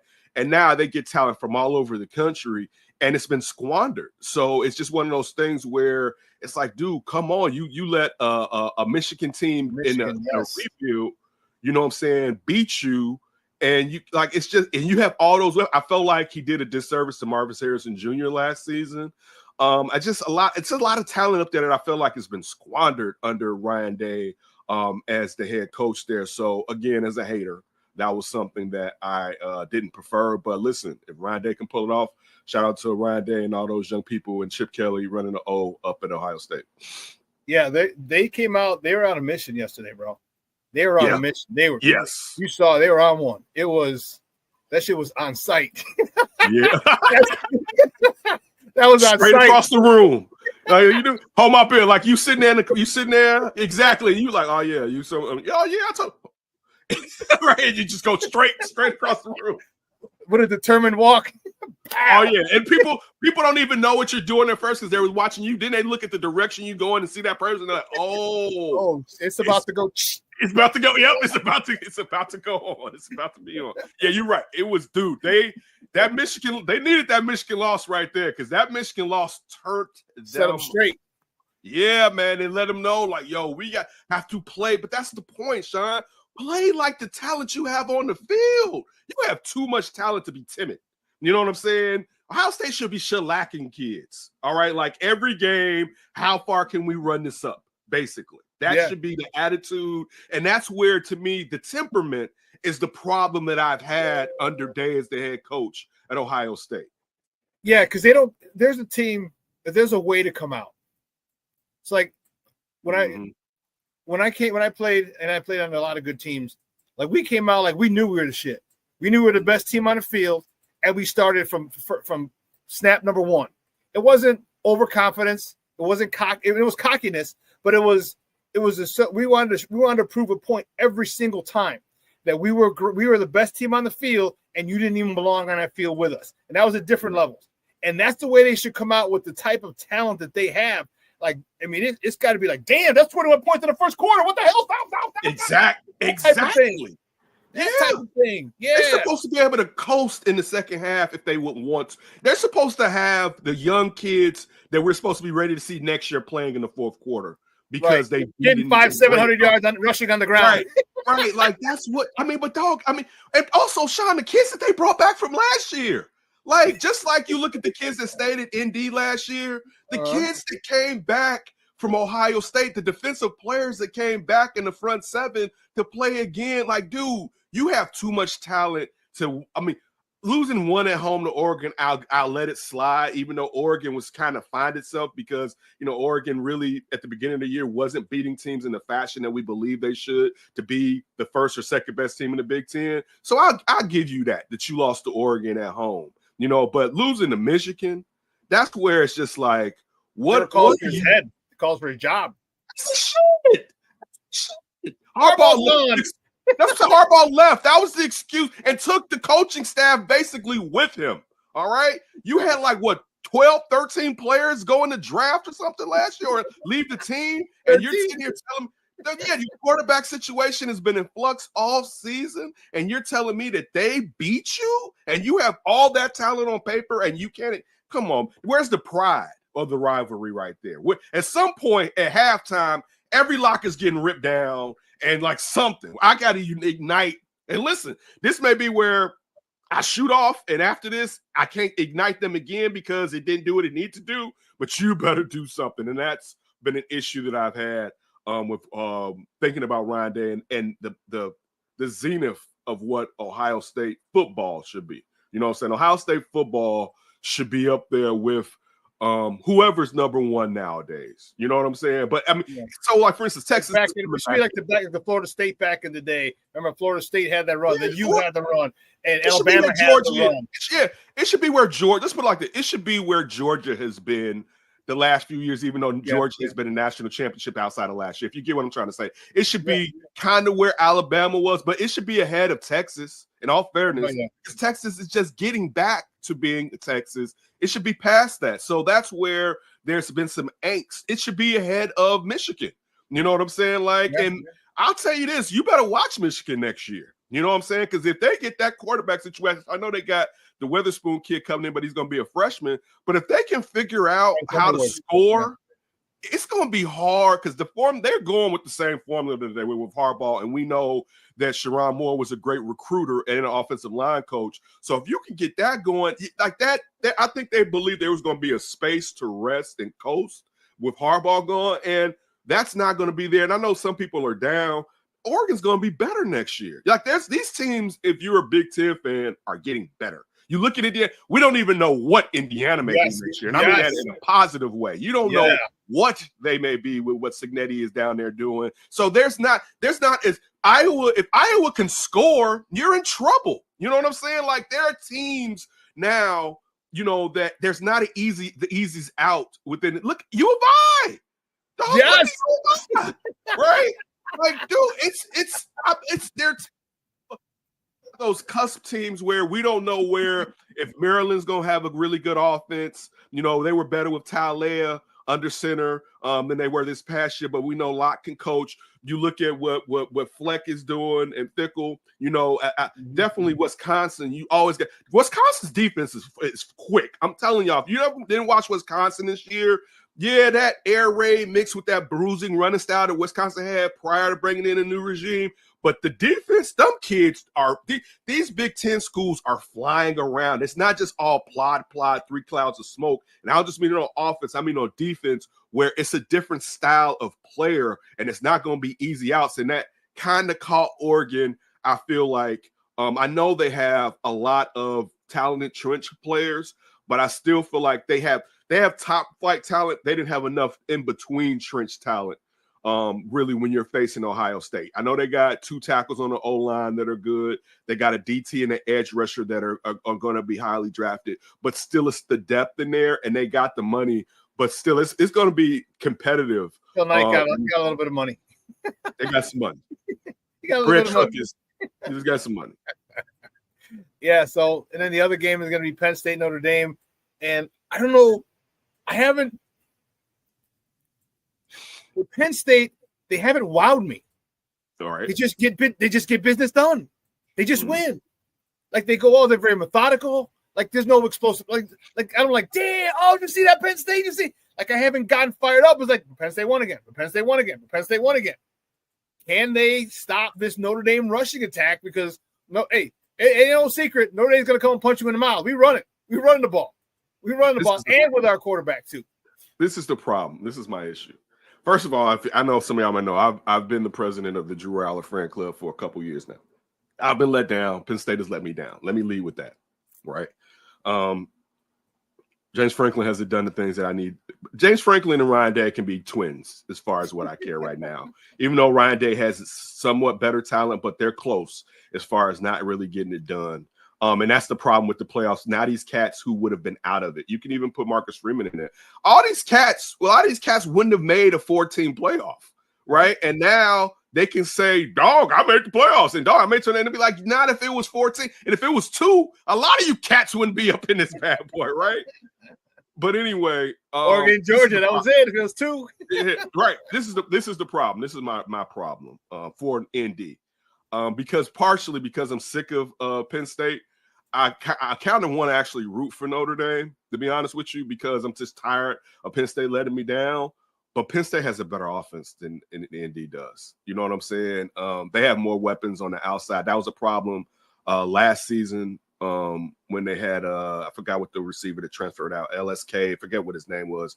But they have now. They got Warren. They got 2 running backs that can get it done. They got good receivers out there, and they got a quarterback with a howitzer on his arm that can also run. He doesn't run like the kid at ND does, the lanky one. Leonard. Yeah, Leonard. You know, funny beginning of the year looking at Leonard and seeing just the grit and how he did that. Yeah, because at the beginning of the year, I was like, this kid's gonna get hurt, right? This little lanky running kid's gonna get hurt. But that's the problem, Shawn, is the fact that he had to do what he had to do, and sooner or later, they're gonna sting him. You know what I'm saying? Like if he's sticking, because dog, sticking his nose the way he did against Georgia. Claps to that kid, because there were some times, and I know, and the announcers were saying, hey, north-south, don't try to run to the boundaries because they're too fast for you. But he's going to get popped if he sticks his nose out there against Penn State. At least I think it could happen. I don't think it'll be a blowout, but if you ask me to pick today, I would actually take Penn State because I think Penn State can score the ball easier than ND right now, where basically it's your quarterback. We don't know how he may be healthier, but we don't know how healthy your lead running back's going to be. So I would probably lean towards, I would lean towards Penn State. I guess it'll be a debate on the defenses and how they would play out. You look at Allen coming over from Indiana as the defensive coordinator now for Penn State, and then you losing Manny Diaz, talking about Lincoln, whatever the kid's name that left Duke, Manny Diaz going down to Duke. That Penn State defense hasn't been the same as it was under Manny Diaz the last couple of years. So that will be a way that perhaps ND has a chance, but I still think, and that's kind of why it's a fait accompli, because I don't think Penn State can beat Ohio State or Texas, if I'm being straightforward honest with you. I don't see it. I don't believe it. And that makes one half of this bracket basically it's not even why are we paying attention to it? You know what I'm saying? And that's why, again, Oregon or Ohio State should have been on this side so that, we could have at least had seen that, or this side, so we could have seen that and they at least met up right now rather than meet up in the national championship or meet up in the whatever it was before this matchup, the second round. Yeah, the NIL is getting crazy, dude. All right, we talked about Bryce Underwood, the kid, the quarterback. Yeah, when I said Weatherspoon, I said thank you, Underwood. I said Weatherspoon. Yeah. I'm about him staying at home in Michigan. $10 million for 4 years. Hey, they had to, Shawn. They had to. Yeah. You can't let him leave the state. You can't let him go to LSU. And Michigan is trying to say, we're not going to just pop out and then go back into hibernation. We're going to stay here. He has to stay in state. And don't blame them if he's not who you expect him to be, because they had to do what they had to do. But look, it should be. Dog, look at where's this still to this day, where's this money going? Right? Like, this is still crazy. Dog, if you think about it, this is crazy. But look at all of the thank you. Happy New Year's, everybody, Shorty. But look at all the Chick-fil-A on Alamo, on like Cheez-Its on top of like all the layering of the sponsorships, right? It's like, let alone the television contracts.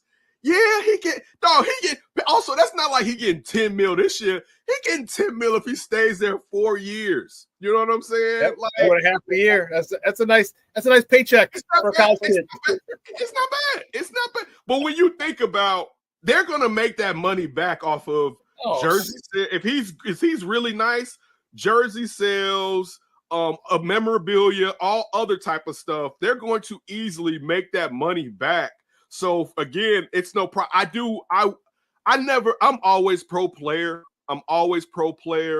So I don't want them to make the transfer portal too rigid, but maybe it should open up before and after, like, because it's like because nobody's anywhere anymore. But I'm saying it from the perspective of what we do and trying to remember, oh yeah, so-and-so's on that team. You know what I'm saying? And it's just, you know what, we just have to do better. I shouldn't compromise them having the freedom that they should have in a free society, in a free market, capitalist society, to be able to go out there and make the money. But you're right. The NIL is crazy. And if you don't have it, you're in some trouble. You know what I'm saying?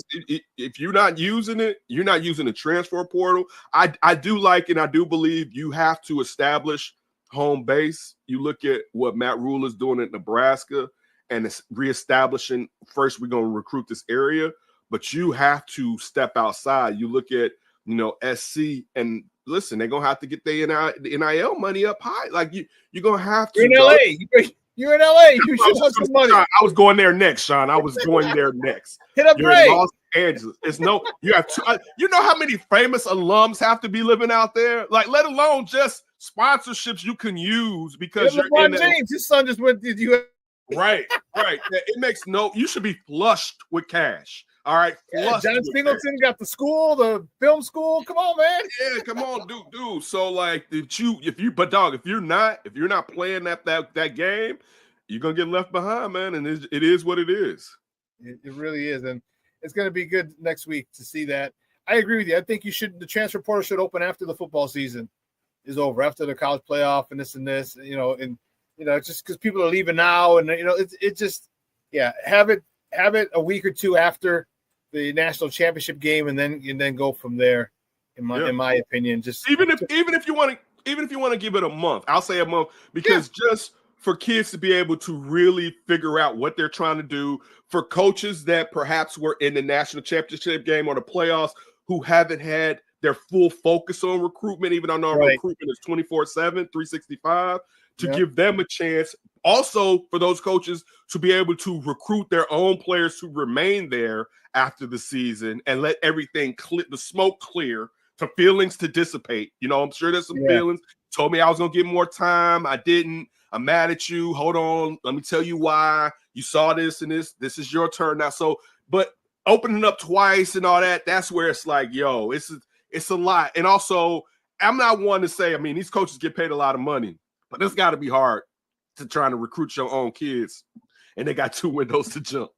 Especially if a team comes in like 2 weeks before the other window closes, and you think it's cool with Shorty. You're like, we got him. He's gonna stay here. Then all of a sudden, you're like, nah. You are hamstrung because maybe he has competition. The other school is telling him he's gonna start.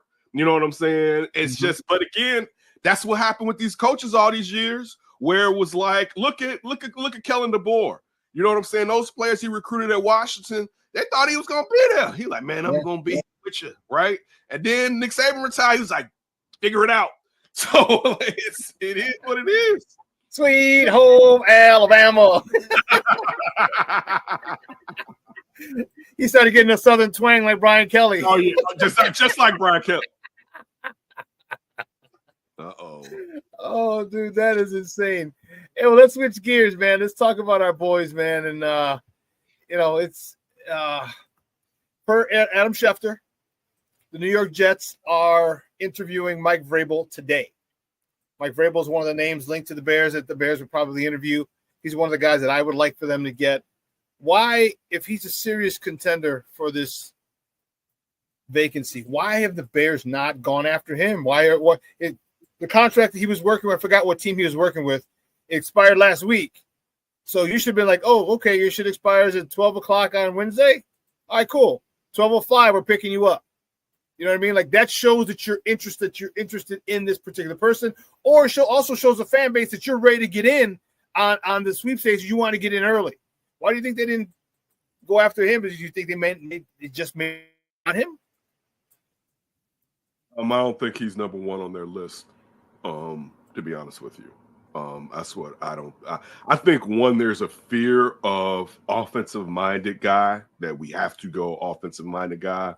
And I'm not totally sold on that, because the offensive depends are the names that are out there.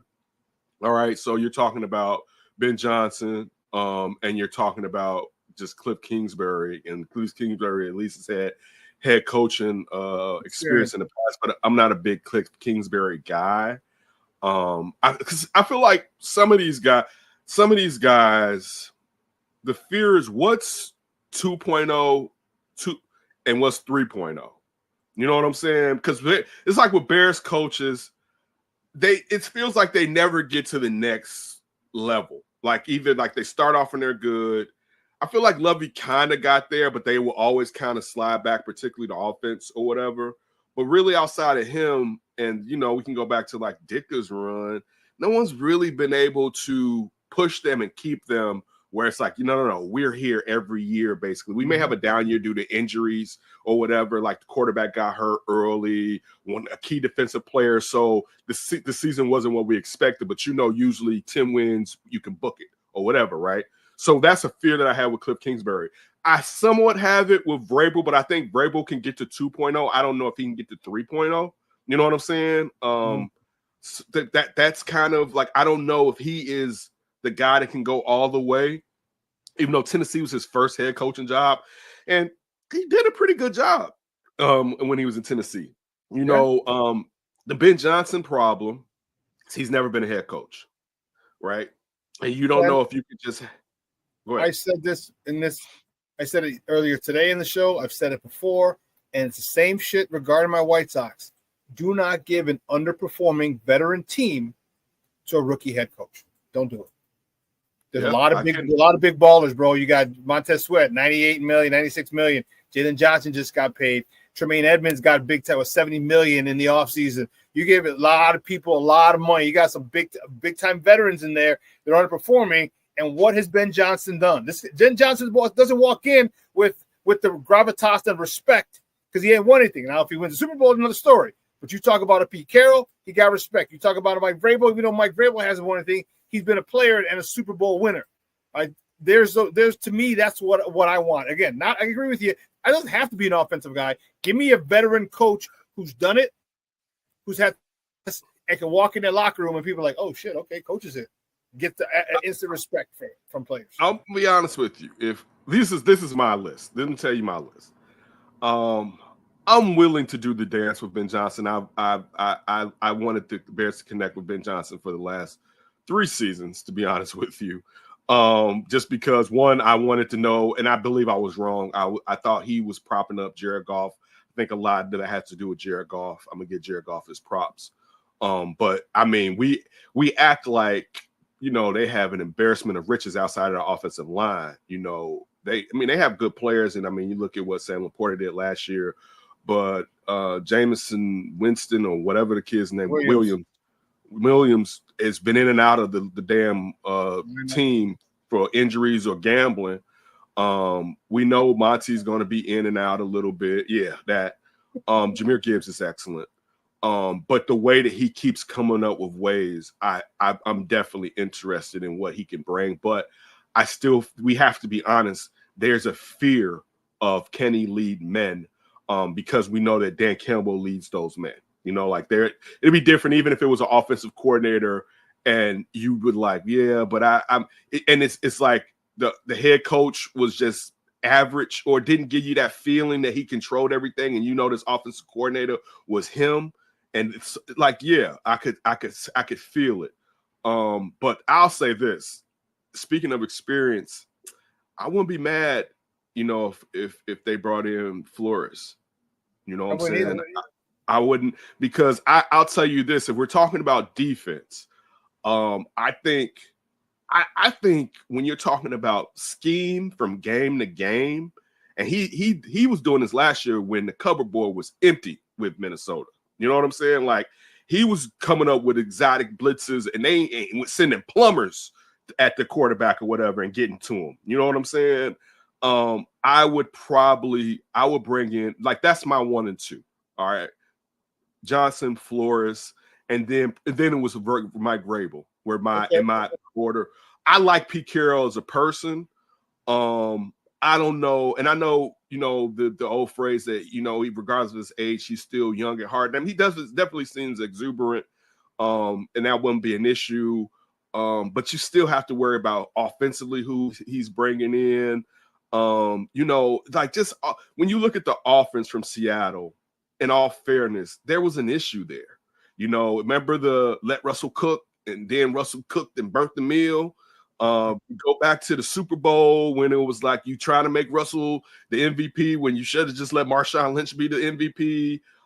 It's just some things where it's like, I don't know. And I think he can run an organization. To the point I think you're saying, I think he would have them going in the proper way. I don't know if it's championship or bust though.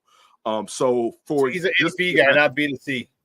Yeah, I think at this point in his career, I believe, because like our offensive coach, who's like, and again, that could be with everybody. The same, you know what I'm saying, with Flores, who's he going to bring in to be his OC, because that's going to be the most important part. Right. And we know issues that he had down there in Miami, but his biggest issue is that he wanted Justin Herbert over Tua. And as an Alabama fan, I'll tell you, he was damn right that he should have wanted Justin Herbert over Tua. All right, like that would have solved a lot of problems. Even if he wasn't in Miami right now, do you know how threatening Miami would be if Justin Herbert was down there with that track team? With that track team? It'd be crazy. It would be crazy, right? It'd be crazy, dog. So and that weather, I know it's a good weather. Go ahead. Give me your thoughts on Ryan Poles. A lot of people say he should be fired. He should lose his job. Your thoughts? You know, I said earlier, and not to, and I know you have your own thought, but not to influence you. I said I find it extremely ironic that an offensive lineman doesn't build from the inside out as a GM. Him and the assistant GM. I find that extremely ironic, and I personally want him gone. But some people say, hey, you know what? He didn't really get to pick his last head coach. He said he picked him, but you got to pick him from this. You didn't have a full range. It wasn't your guy. You had to pick from what they gave you. So your thoughts on Ryan Poles? Do you think he needs to be here? Because he's probably going to be here, but I'm just don't know whether you think he should be or not. I don't think he needs to be here. I mean, he hasn't done anything where I'm like, I need him. Shawn, you've heard me for 3 years, and people have gotten mad at me talk about this offensive line, right? And there was going to be hope. The defensive line, we've been talking about. What was the kid's name? And I don't think they should have cut him last year, but the kid from Alabama that the Lewis Chargers, Terrell Lewis. Yeah, Terrell Lewis. And the thing that, like, there's been no depth added. Like, even before we get to the offensive line, let's talk about the defensive line. What defensive lineman has been drafted in the last 3 years that either, like, right now you're like he's on the cusp of being him or he already is him? Yeah. There's no one, right? Then you go to the offensive line, and that, to your point, dude, they don't know what the hell they're doing when it comes to drafting offense. They don't know what they're doing when it comes to drafting in the trenches in general. And it's funny because the arrogance last year to draft a punter, like, you were that close. Like, you know how close you got to be when you only have several draft picks and you need offensive linemen and defensive linemen, and you're like, and you get a project offensive tackle, right? From a division lower, 1AA. Right. You get a project tackle, and then you get a punter. Dude, you the arrogance. So for me, and then also, then we're doing the same thing over again. So we fucked up with rookie quarterback, hot seat coach. We knew we should have got rid of Poles last year. Everybody, there were a few people, Flus. There were a few people wanting to really hold on to Flus. It was no reason to hold on to him. It made the most sense to, you know what, regardless if we think you may not be bad, let's clear the deck. The same thing applies to Poles, but I think Poles has done a somewhat better job. But it's more through pro personnel than it's been really through the draft outside of DBs. And drafting DBs can only get you so far. And then even the DBs haven't grown this year. So he can go as far as I'm not gonna wake up on bloody dark, whatever, Black Friday, whatever the hell you want to call it, and they be like, Ryan Poles is like, I'll be like, damn, like, damn. My point. Now we're gonna do the same situation where we're gonna bring in a head coach who's not perhaps on the same timeline as the general manager. And for me, my biggest problem is this. I don't know if Poles had clear authority to get rid of Eberflus, and let's not forget Eberflus had receiving an extension, right? Yep. I would love to know, was it Poles? Was it Trace Armstrong? And I'm not the person to come on here doing the Trace Armstrong dance or whatever, but when you have that much power or leeway that Trace Armstrong has, because you have so many people that you're connected to in the building. And Flus was in a situation where it was like, listen, you're going through a rebuild and your record's going to be trashed, so there's an excuse to fire you. Here is something to give you some comfort. Even if you get fired, you have this money. If was that Pose, was he the person that was going forward, or was Pose the person that they put it on? Because if Pose was going forward, then I really have an issue with him. Regardless, I don't think he needs to be here. But the fact that Pose could have fired him last season, brought in a head coach that did good, but not good enough, and we maybe would have been like, you know, if Pose had gotten better, been like, yeah, you can hang around. Now he's on the hot seat. You know what I'm saying? Like, it's not even and it's like, this is like what we do here too much. It just makes sense probably to clear the deck. You know what I'm saying? Like, in all fairness, regardless of how you feel of what side, you can be pro Pose, and I don't think anybody here is pro Pose. But even if you're pro Pose, it's more of a clear. It's just being reason. It's just reason. It's the same thing with the Civil War last year, which my point was, even if you graded both QBs as the same level, one is basically free and the other one's got to get paid. You know what I'm saying? So it's the same. I'm just using my same reason or same logic. If you bring in a coach now and the coach doesn't necessarily see eye to eye with Pose, and there's a war perhaps going on, or a power vacuum, it's just unnecessary BS compared to bringing in somebody who the coach is comfortable with and they can work in unison. But I'll say this: it's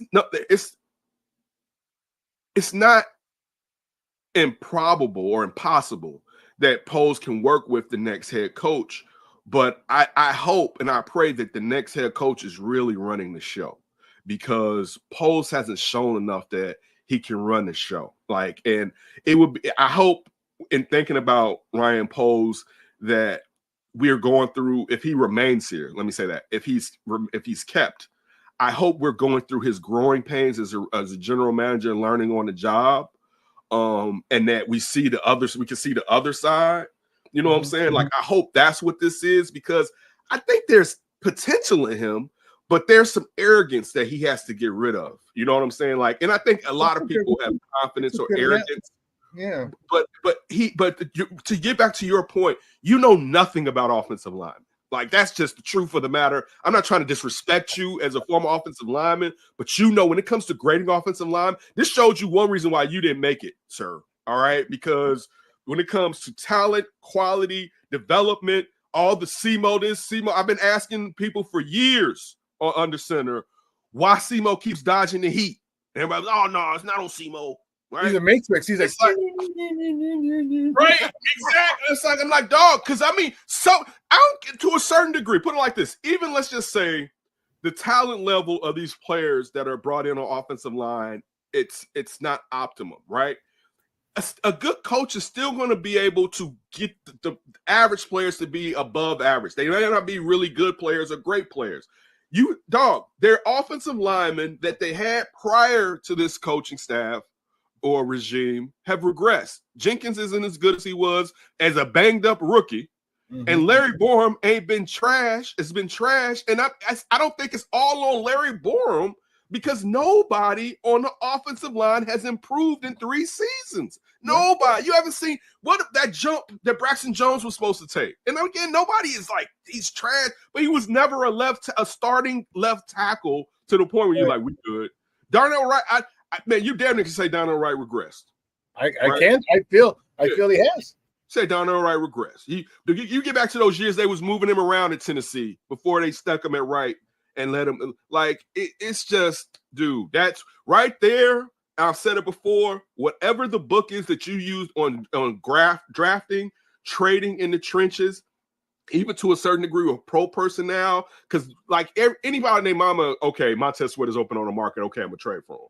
That's not hard, right?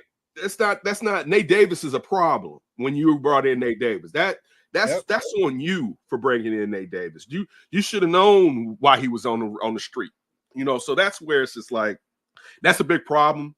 And to be honest with you, I don't know how in depth he can go in and not sound like he's an idiot. But I think Ryan Pose needs to not an idiot.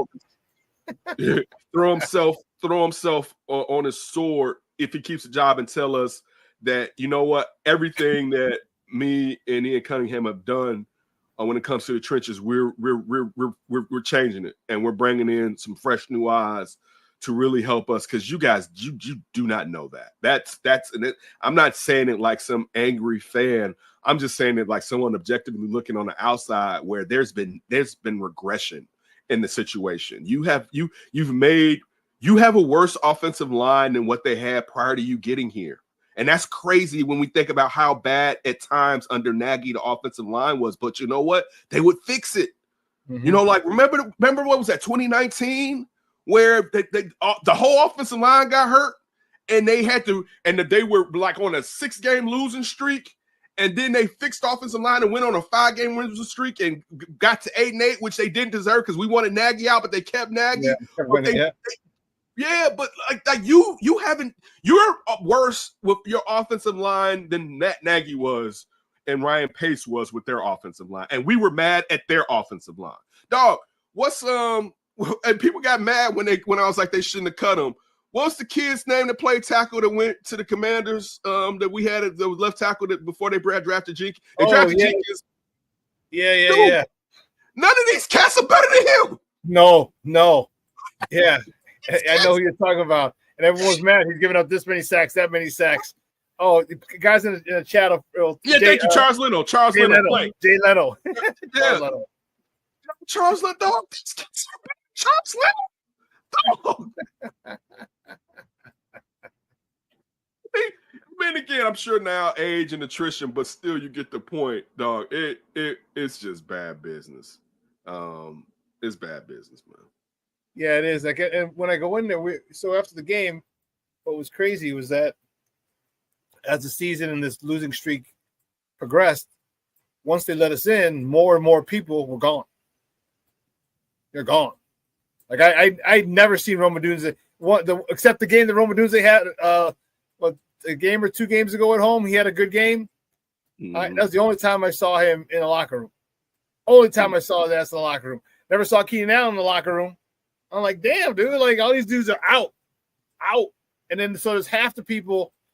So the last game, there were more than half people gone because we're sitting outside in the locker room and you see people come out, or they'll go. You see them walking down because they'll go. There's a way to get out of the locker room to go to where the family is. There's a locker room for the families, but that's a little further down. So they come out and they're just walking past the locker room with their family. I'm like, yeah, I didn't even, we didn't get to talk to you. We didn't get to ask you any questions.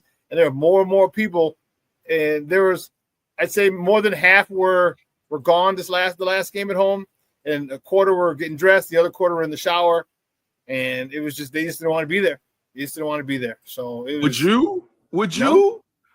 Dog, I know you. Okay, they got paid. You think they don't want to, dog? You think they don't want to be at the Pro Bowl, or they may not want to be there, but at least get acknowledged as Pro Bowlers? You think they don't want to have commercials? You think they don't want to be in the NFL top 100? You know what I'm saying? And those things come with winning. You know what I'm saying? Like if you're winning, people are paying attention. Dog, there's nothing good. I'm not saying there is something to stand on it. You know what I'm saying? Just it's your job. You can be brief. Hey, come in, say something, go about it. There's also something of, you know what? Nothing positive is going to come out of my mouth, and I don't want to add any fuel to the fire. You know what I'm saying? Because I'm sure a lot of those players, to a degree, don't know what the hell is going to happen. You know what I'm saying? Like, I don't know if the GM who drafted me or traded for me or who signed me is going to remain here. I don't know who's coming in here next. I don't even know if the person that comes in here next is going to change from the type of culture that's always permeating throughout this organization. You know what I'm saying? Like, I think you look at, and again, this is just me on the outside, in my opinion. You look at like what Sweat did last year, right? Leaving a moribund organization like the Commanders, who have been rudderless. Like, for instance, I know people like the Bears and the Commanders are the same. Commanders won 11 games. They hadn't won 11 games since the 90s, I believe. Right. And so Bears that did that like 5 times. I think maybe something Bragg Biggs wrote about. I can't remember. I saw it the other day. Point being that he left that organization. We all know Daniel Snyder was worse than anybody here, maybe almost worse than anybody. I got an owner I can name, but worse than anybody here. And you get here, and it looks like this team is perhaps on the upswing. They got some talent. They're gonna have a first pick, and they're gonna have a first pick in the draft, 2 first-round picks. Maybe the first round pick in the draft. hey, I'm in a new place. I'm going to show something. Then you enter this year and it's losing streak, and it's like, damn, it's more of the same. You know what I'm saying? Like that regardless of the paycheck or not, that affects people. You know, like it does, man. Particularly when you're looking at it and you like, man, my whole career may be about losing.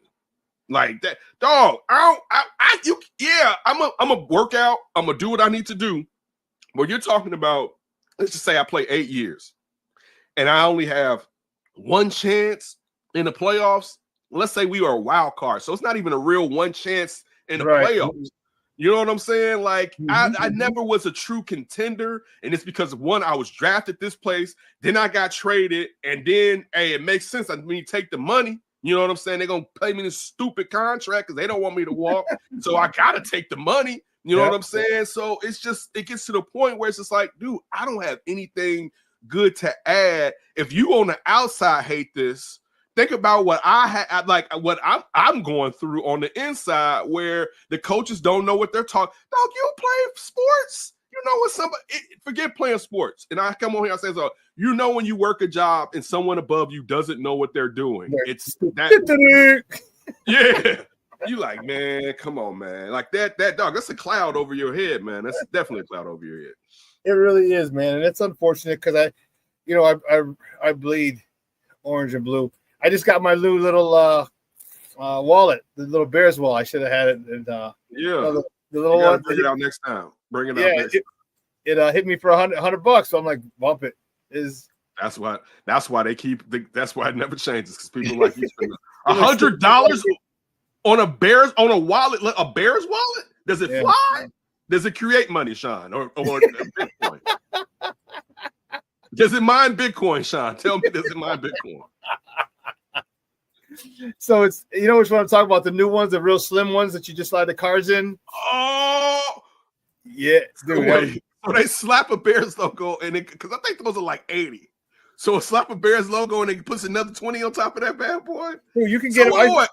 I got one from my cousin. It wasn't a bear one. It was another one I got on Amazon for like $9. My dumb ass gotta go get the expensive one that has the Bears logo. It's $100. I was like, fuck it. Oh well.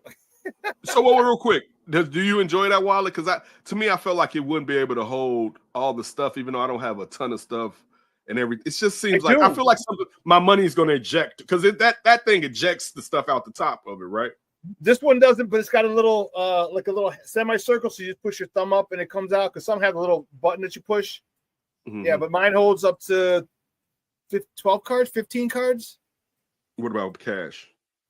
So this is cool. So it comes on the back with an elastic band with a little rubber, a hard plastic thing. So you slide it in there, or you can take it off and put on a money clip. Okay. So you can do either one, but I like it because it's super slim and streamlined. So now I keep it in my front pocket, because I used to have my other thing in my back pocket. And I don't want to be like George Costanza and have back problems because of my wallet and shit. So, but yeah, dude, I love that thing. It's so slim and dude, I love it. But it hit me for $100. I was like, damn, I'm like bumping Merry Christmas, mug. Keep your change, you filthy animal. Exactly. The caskets love you. Like, we love them. Hey, bro, great stuff, man. I appreciate it. Do me a favor, let everybody know where they can find you online. Just follow me at That's Davis. Everybody, I hope you had a great new year, and please be safe. Shawn, I'll see you in the next couple of weeks. Keep up the great work, my guy. And tell your mama. We'll get together for restaurant week, and we'll go to dinner restaurant week. All right. All right. Thanks, buddy. Guys, that's Ken Davis. Man, my man's in them. Guys, phenomenal show. 2 hours is come and gone. I can't believe it. Man, I want to thank Ken Davis for his time. Always love having Ken on with us. But listen, have a phenomenal weekend. It's cold. Layer. Make sure you layer up. Have a good time. Have a good time. Stay warm. And have fun with your peoples. From everyone here at Sports Zone Chicago, Happy New Year to all you people. All you guys, I love you. I appreciate the love and the support that you guys give. All right? We love it. Make sure you tell your family, friends about us here at Sports Zone Chicago. So for everyone here at Sports Zone Chicago, I'm your boy, the SuperBack, Shawn Sierra. I am out.